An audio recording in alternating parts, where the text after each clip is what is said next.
you very much. Good morning, everyone.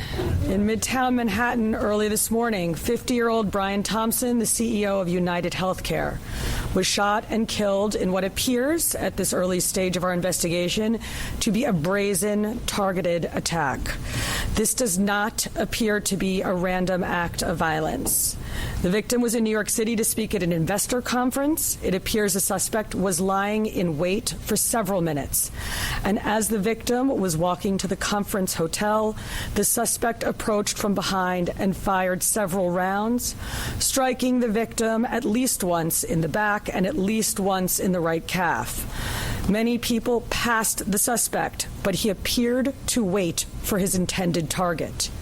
The suspect fled, first on foot, then on an e-bike, and was last seen in Central Park on Center Drive early this morning.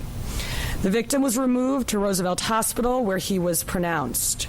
We've been in touch with his family, his friends, and his colleagues, and they are very much in our thoughts and prayers at this hour. The full investigative efforts of the New York City Police Department are well underway, and we will not rest until we identify and apprehend the shooter in this case. The women and men of the NYPD take enormous pride in the work that they do each day and each night to drive down crime and violence in our city. Right now, we are asking the public for your help. If you have any information about this case, call Crime Stoppers at 800-577-TIPS. We have increased the reward in this case to $10,000. I want to be clear. At this time, every indication is that this was a premeditated, pre-planned, targeted attack.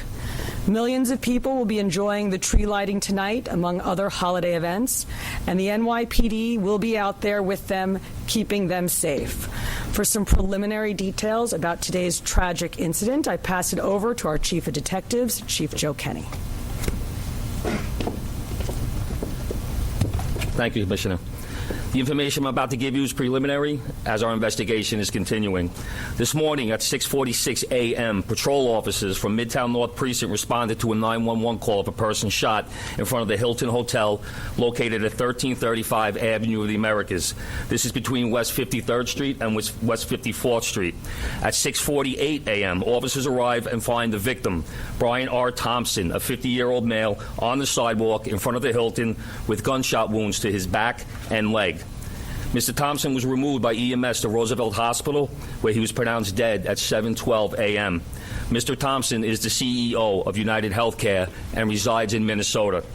Detectives from Night Watch, Midtown North Detective Squad, and Manhattan South Homicide responded to the scene and began their investigation.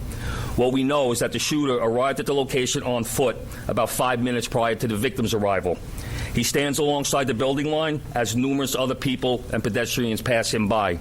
From video, we see at 6:44 a.m. the victim is walking alone towards the Hilton after exiting his hotel across the street.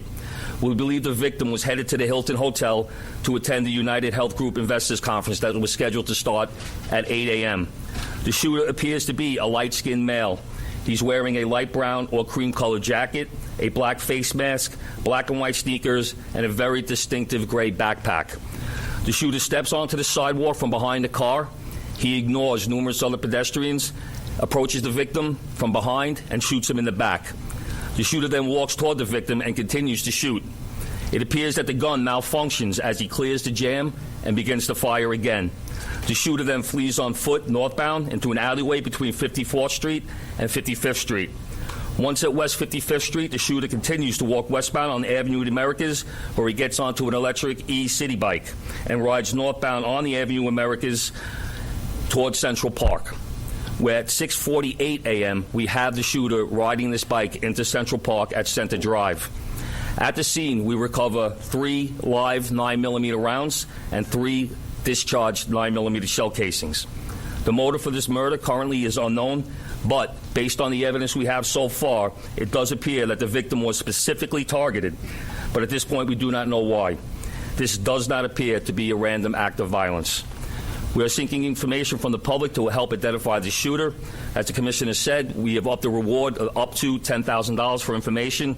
You're urged to contact Crime Stoppers at 1-800-577-TIPS. All information will be kept anonymous. Thank you very much. All right, well, we're going to open up to a couple of questions. We're going to start off with Shimon, CNN. So it's about an hour and 20 minutes before the start of the conference. Is there any indication that he was going to meet someone? Because it's pretty early. Is he on his way to meet someone there at the conference? He leaves the hotel dressed like he's going to be attending the conference. We're working with his co-workers and other people that he planned on attending the conference with to get that information. But as of right now, he's in charge of the conference, so we believe he was getting there to help set up. And then just the city bike, if I may. Do we know where that city bike is now? Does he dock it, or does he keep riding it? We're still tracking video. The last we see with him on that bike is in Central Park. Is there a way to track that bike? There are GPSs on those bikes. We'll be working with the company. All right, we're going to move over. We're going to go NJ Burkett. Thank you. Chief, were any words exchanged? If so, what were the words? I'm told a cell phone was recovered in an alleyway on his escape route.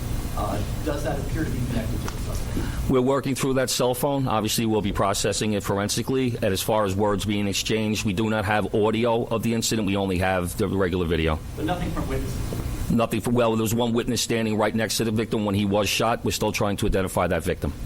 Excuse me, that witness. We're going to go over to Aaron Katursky. Thank you.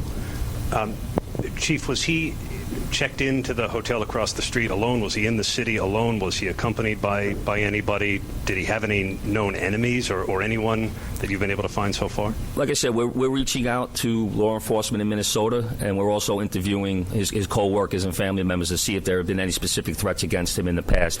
As far as who was he in the hotel with, we're doing a search warrant in his hotel room right now. That might lead us, give us some more information. All right, we're going to go over to Dean Moses. A couple of questions. One, based on the surveillance you've seen of this individual, do you feel like he's professional? You mentioned that he did the bullets spell. Do you feel like this was a professional individual who took this man's life? And also, will it affect in any way tree life tonight? I'll answer the part about whether or not he's a professional. That we have no way of knowing that. From watching the video, it does seem that he's proficient in the use of firearms, as he was able to clear the malfunctions pretty quickly. But as far as the tree lighting, I'll leave that to Chief Madrick. Yes. Good morning, Dean. Just really quick, this incident will not affect the tree lighting. The tree lighting is slated to start at 7 p.m. The show, the actual lighting of the tree will be close to 10 o'clock, actually 9:55 p.m. We will have a massive police presence out there around Rockefeller Center from 52nd Street all the way down to 47th Street. We will have plainclothes out there, a plainclothes detail out there. We will have our CRC assets, our strategic response group assets. We will have our intel division out there, a lot of assets out there to make sure people can come out and have a good time. And we're going to have additional police officers in the subways as well, so people can take mass transit to make it easier to travel into the city and enjoy the tree. This is a terrible event, but we're going to go on, and people are going to enjoy the tree lighting tonight. All right, we're going to move over to Marsha Kramer. I wonder if you could tell me, the mayor said that there was evidence recovered at the scene that would indicate that this was not a random event. I wonder if you could tell me what that evidence was. And by looking at the gun, it appears that there's a silencer on the gun. Was there a silencer on the gun? And does this indicate not only that it was premeditated, but this is somebody who knew his way around guns and might have been a professional? Once again, we won't know that until we complete our investigation and identify the shooter or recover that firearm. You see a glimpse of the gun in video, so we're not able to make a determination on whether or not a silencer was used on that quick glimpse of video. Is that a silencer? We can't tell from that little glimpse of video. I'm not going to commit to saying that at this time. That would be part of our investigation. And what evidence did you... There's a cell phone recovered in the alleyway, and once again, we will process that forensically and see if it comes back to this shooting. So you don't think that the cell phone was part of Brian Thompson's... was on... Once again, this investigation is less than 5 hours old. That will be part of our investigation. All right, we're going to move on to Joe Marino, New York Post. Chief, do we know when Thompson arrived in New York City? My understanding is he was staying close by to the Hilton, but not at the Hilton. And has anything in the reverse video cameras indicated that these two individuals crossed paths at all? As of right now, based on the current video that we do have, it doesn't appear that they crossed paths, and he arrived in New York on Monday. All right, we're going to take 2 or 3 more. We're going to go Rocco, Daily News. Chief, did he typically travel with a security detail? And even though it's early, is there anything to indicate that there had been issues with, let's say, a patient who was denied coverage, either back in Minnesota or more recently, someone who lives here? From speaking to other employees that traveled with him to New York, it doesn't seem that he had a security detail. He left the hotel by himself. Was walking, didn't seem like he had any issues at all. So I don't think he did not have a security detail. And as far as denied coverage, I know that's typically an issue with these major companies. Any reason to believe he had been the subject of a threat? Once again, we're looking at everything. We're looking at his social media. We are interviewing employees. We are interviewing family members. We will be speaking to law enforcement in Minnesota. We're going to do 2 more before we wrap up. Shayna? Oh, sorry. I was just going to ask if any cursory look at any social media, whether it's the company, whether it's his personal social media, his family's, is there anything obvious that sticks out at this early stage in the investigation? We have not uncovered anything at this time. The investigation is still too early. We're going to go last question over here with Jake. How's it going? With the suspect still at large, last seen in Central Park, are you urging New Yorkers to avoid the park? Is the NYPD deploying its drones? I know they recently started doing that in the park. And then also I was wondering, is there any indication when he gets this city bike that he's a city bike member? It's like sometimes if you're not a member, you can pay to use it. I don't know if you're able to tell on surveillance. The chief of detectives will answer the part about the city bike. But in terms of we're encouraging New Yorkers to go about their daily lives and their daily business, but to be alert. We put the picture out. You're putting the picture out. We want people to take a look. If they see anything suspicious, if they hear anything suspicious, we ask them to call 911, reach out to our detectives. With an incident like this, of course, we put a heavy deployment into Manhattan. We put additional resources out. We have the drones up. We have aviation out. We have K-9 out. When an incident like this happens, we don't spare any expense. We put all of our resources out there to support the chief of detectives' mission and to keep New Yorkers safe. So we will have a massive presence out there around the tree lighting, but throughout Manhattan as well until more information develops and we're able to support the chief of detectives and what he needs to make a quick arrest.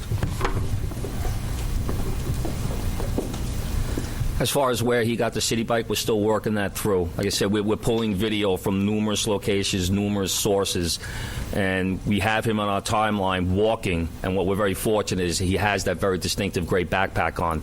So we see him in one video clip walking, and then another source of video, him riding that bike. So we don't have video or witness confirmation on how he obtained that bike. Can I just hear the cell phone? Do we know if it's related to this, or it's just right now what you're saying is a cell phone? A cell phone was recovered. We will confirm that later on down if we, do our forensic examination. Thank you, everyone. This concludes our press conference. Thank you for your time and attention.